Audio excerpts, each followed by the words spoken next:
Yes, people, how's it going? Welcome back to Lily White Lane. Hope you're doing good. Hope you're keeping safe and well.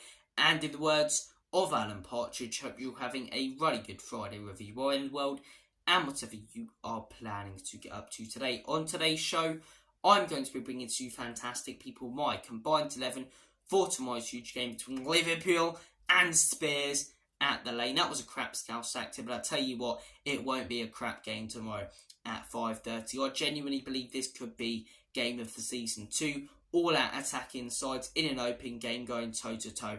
It's going to be great for the neutral to watch. It's going to be hard for Spurs and Liverpool fans to watch, just like the North London derby was, with the amount of close calls and big chances there will be in this game. Two teams that like to play out from the back as well. Will there be a mistake defensively from either side? Who knows? We'll have to wait and see tomorrow at 5:30. I'm buzzing for it. And look, it's a great feeling to be so excited about watching your team. I remember last season I was like, who have Spurs got on the weekend? Crystal Palace. We'd head into the game, morning of the game, I'd be like, okay, Spurs are late, that's still alright.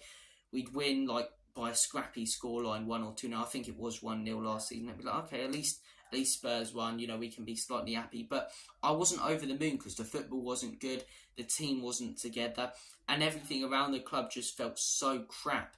You're looking at this season, I'm buzzing for every single game. I cannot wait to watch the boys in action tomorrow. Yes, it's a tough test, and in my opinion, the toughest test we've had so far this season. I think they're a better team, Liverpool, than Arsenal.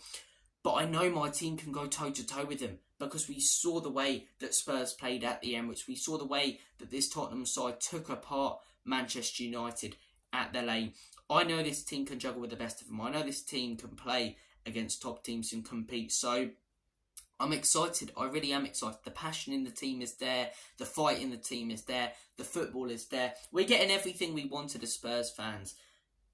Right now, everything we asked for before the season, we are getting under this manager and with his football team. Hence the fact we're so excited for every game. Or I personally am so excited for every Spurs game. But look, tomorrow's a huge one. Spurs versus Liverpool. I believe this is our toughest test. I think Klopp's got these boys playing again. They've got so much momentum in that side, some cracking players, making this a tough combined 11 to do and choose. Guys, I want to hear your combined 11s. Comment down below your thoughts. If you disagree with any players that I've put in, don't get butthurt. It's just my opinion. Comment down below your thoughts.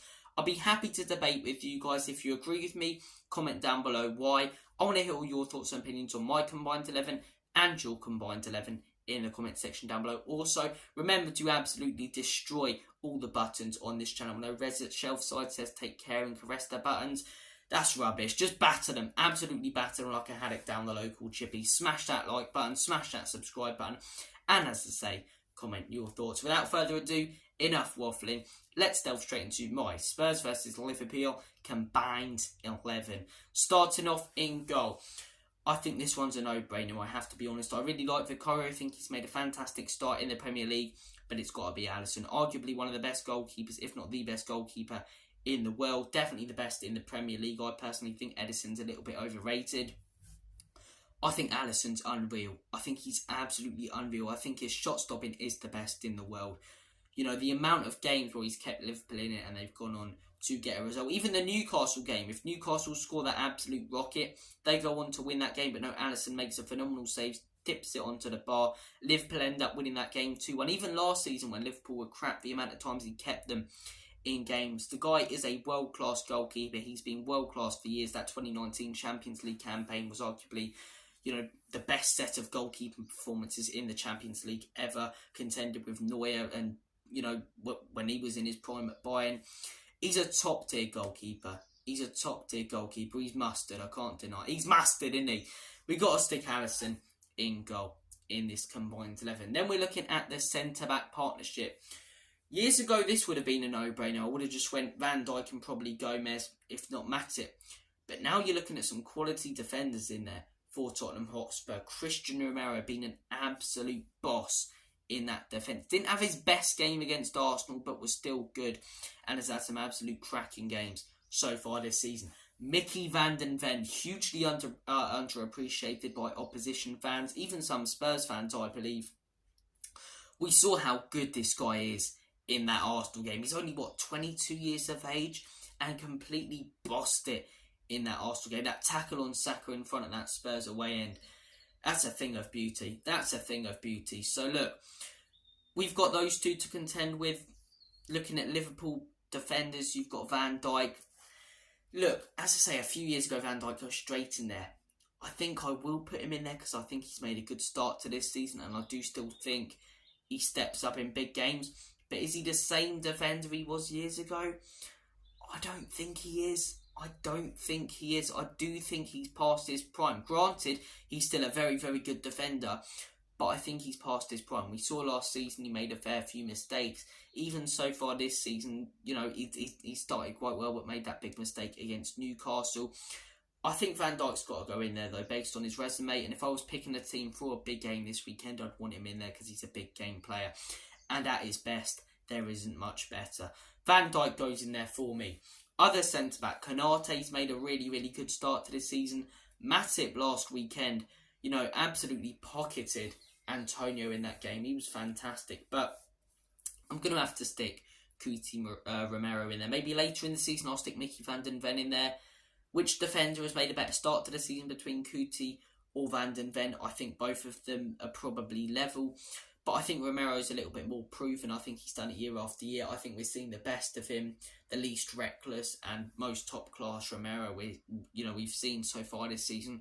So I'm going to have to put Romero in. Konate and Van den Ven missed out. But look, 4 quality centre-backs there that I'd be very happy with if I was picking a team of Liverpool and Spurs players to field this weekend.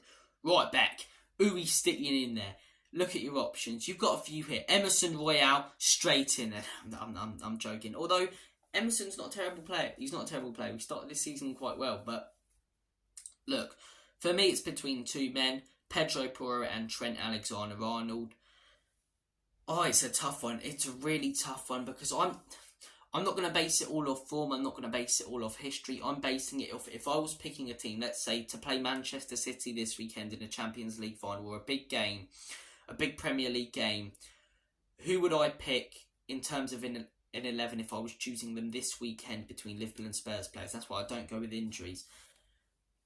Oh, it's such a tough one. Look, both aren't the best defensively. I think Porro's slightly better defensively. I don't think he's unreal defensively, but I think defensively he's made a very good start to the season. How many times can I say defensively? But yeah, I was about to say it again there. I think in the back line, putting in tackles and that, Porro's actually been better than he has been previously so far this season. I think Trent, we know, isn't the best at defending. I'm not going to be one of these people who, Trent can't defend, because he has put in some really good defensive performances. I'm not going to forget, the Champions League winning season for Liverpool and the Premier League winning season when he was very good defensively. It's only the last few years that Trent hasn't been that good at defending. So, look, I think you've got to compare them going forward. I think Porro's slightly better defensively going forward. I really like Porro, but I don't think there are many better right backs going forward than Trent Alexander-Arnold. The guy crosses the ball absolutely phenomenally. I don't understand why Klopp doesn't play him as a centre mid. Play Szobozlai, McAllister and Trent Alexander-Arnold. Yes, it's very attacking and you don't have a DM, but all 3 are unbelievably creative and quality. I know it's very gun-ho and, you could be taken apart by any team with a DM, but it's one of those. You can score 4, we'll score 5. I think Trent in midfield would be crazy for Liverpool to play. Southgate's done it a couple of times for England and it's worked out. So look, Trent in the midfield, I wouldn't be opposed to that, but I think I'm going to put him at right back. I think going forward there isn't many better. I think on that wing he's just fantastic when he's bombing forward. Horrible for defenders to defend against some of the crosses he puts in. I'd arguably the best crosser in the world right now. Hakimi's up there, but for me, Trent's the best crosser and best right back going forward in the world. So it's got to be Trent. Yes, defensively he's not the best, but going forward the guy is absolutely mint. So look, Trent Alexander-Arnold, Trent Oxlade-Chamberlain, Trent Alexander-Arnold at right back. Left back, another tough one.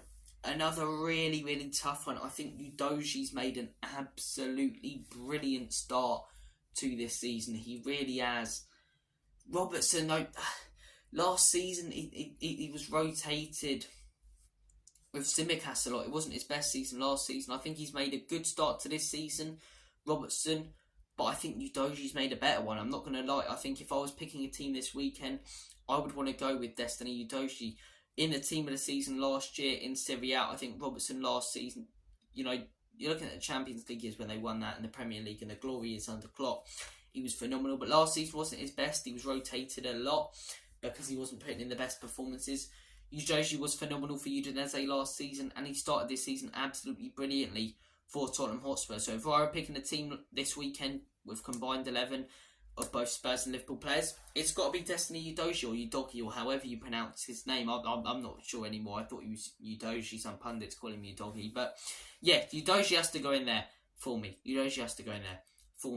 Midfield 3, you've got some really good options here. Similarly to the Arsenal one, though, I think you've got, in the Arsenal combined 11, I think you had Odegaard, Maddison, Rice and Bissouma as your 4 quality options to choose from, and one of them would have had to miss out. I personally said that Odegaard misses out. I think Maddison's a better player than Odegaard, and I put Maddison, Bissouma and Rice in there. So, look, 4 quality options here. You've got McAllister, phenomenal for Brighton last season, started this season really well for Liverpool. Yes, he got that ban and sent off, but I do think he's a really good player, and he's showing that right now with some of the balls he's playing and how creative he's been. As much as I take the mickey out of his name, Szobozlai, or Szobozlai, I cannot pronounce the guy's name.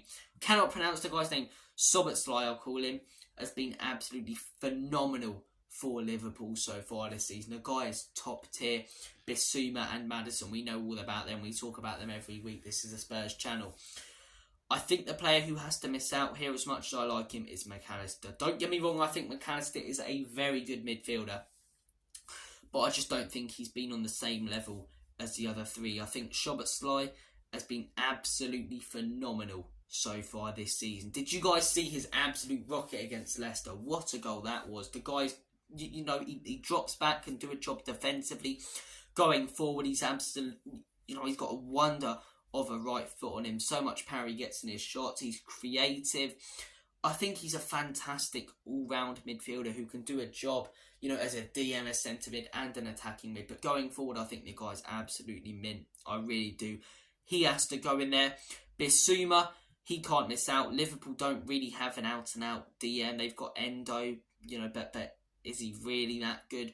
It's got to be Bissouma all day long. Bissouma has been the best DM in the league so far this season. That is not just me arguing that. That's a factual argument. Bissouma has been the best DM so far this season. When you look at his statistics, tackles, the amount of times he's won the ball back, keeping the ball at his feet, guy has to go in there. I watch him and I think, has he not, got a prick stick in his pocket or super glue or something and he's putting it on his boots? Because when he gets the ball, players just cannot take it off him. They cannot take it off him. He reminds me very much of a player such as N'Golo Kante. He really does. Moussa Dembele, I think he's very much like him, but also like Kante because he does like to drive forward. The ball's glued to his feet. I think the guy's top quality. I really do. I think if he keeps performing like this, he could go down genuinely. In the next few years, we could be talking about him as one of the best DMs in Premier League history. I know that sounds insane right now, but the guy is top quality. He's top tier. Bissouma has to go in there, and Maddison. We talk about the guy every day on this Spurs channel. Guy's mint. Guy's absolutely mint. Signed him for 40 million. When you look at the fact that they're not down the road, Woolwich one should have signed Havertz for 60. You realise in football terms right now with money, that's as much of a bargain as you're going to get. The guy contributes to play so much every time he gets the ball, which is useful because you've got Bissouma who, in that Spurs midfield, tries to control the ball, keep it at his feet, just link up play, never tries to do anything too special, but it's such a crucial player to that team. And then you've got a player like Maddison who just does not want to pass the ball backwards or sideways. Every single time he gets the ball, he tries to turn. And at times it's not going to work. We saw against Arsenal it didn't work. When he went to turn and tried to be a little bit too creative and Jesus stole it off him, and we were quite lucky not to go 2-0 down. But then twice in the game it did work, where he pressed Jorginho, stole it off him, played a brilliant pass, and absolutely spun Saka like I've never seen a player stunt. Like I've never seen a player spun before. I cannot speak this morning. Drove down that wing and played it into Sonny to score our first goal. So Maddison, I think, has to go in there. Guy's been absolutely phenomenal so far this season. Everything about him, his aura as well, is brilliant. And I think, as I say, Szobozlai has to go in there. That is an absolutely awesome midfield three. I'm loving these combined 11s because every time we're looking at the midfield, you can form a quality midfield, and we can actually argue, the Man United combined 11, you had some quality options, Casemiro, Amrabat, Bruno, and then our three midfielders, and then, you're looking at the Liverpool and Arsenal combined 11s. It's so much more fun to do these combined 11s when we've got better midfield players and better defensive players, because for years last season and the season before, it's been like centre-backs. We've got Dyer, he doesn't go in. Romero's too reckless. Midfielders, we've got Hibio, he doesn't go in. And the other team just get all the players. So it's much, much better. It's much, much better. That is my midfield three. Front three. Very, very interesting. Do I put Son central? Do you know what? I'll put Son on the left wing. I think we cannot leave Son out. I think the guy started this season phenomenally. 5 goals in 6 games is fantastic. 2 against Arsenal, a hat-trick against Burnley. He looks back to his best. An injury cocked up his season last season. We found that out by the end of it, and he didn't tell anyone until the season had finished. But look, he looks so much more accomplished in the Ange Postecoglou team, and I think this is going to be another game when we actually play Liverpool tomorrow where he excels, because they're going to leave space in behind for Sonny.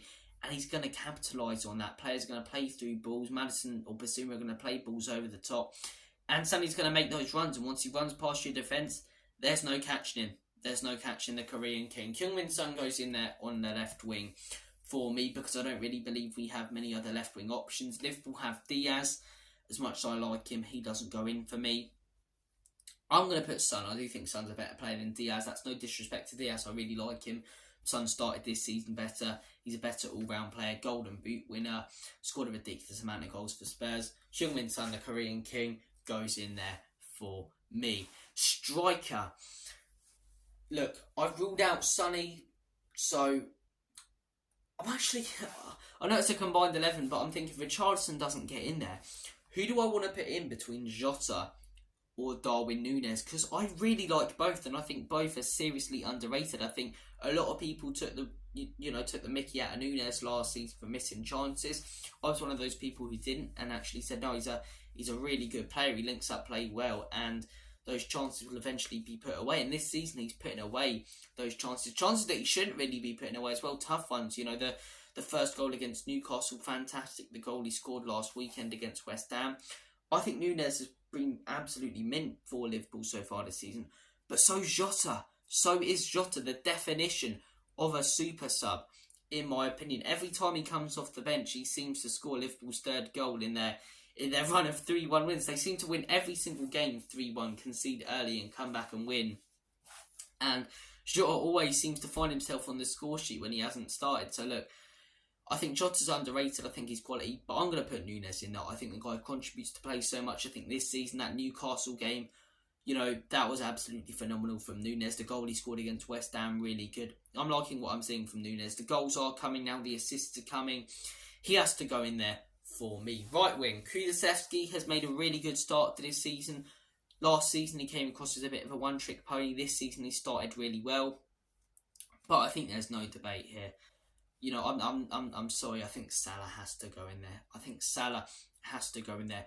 Top tier footballer, criminally underrated. When it comes to what he does for that Liverpool side. Last season wasn't his most amazing season, and he still bagged a ridiculous amount of goals, more than many in the Premier League, more than most. So look, Salah, absolutely ridiculous player. He had that season. I genuinely believe that 21-22 season, where Sonny got the joint golden boot with him.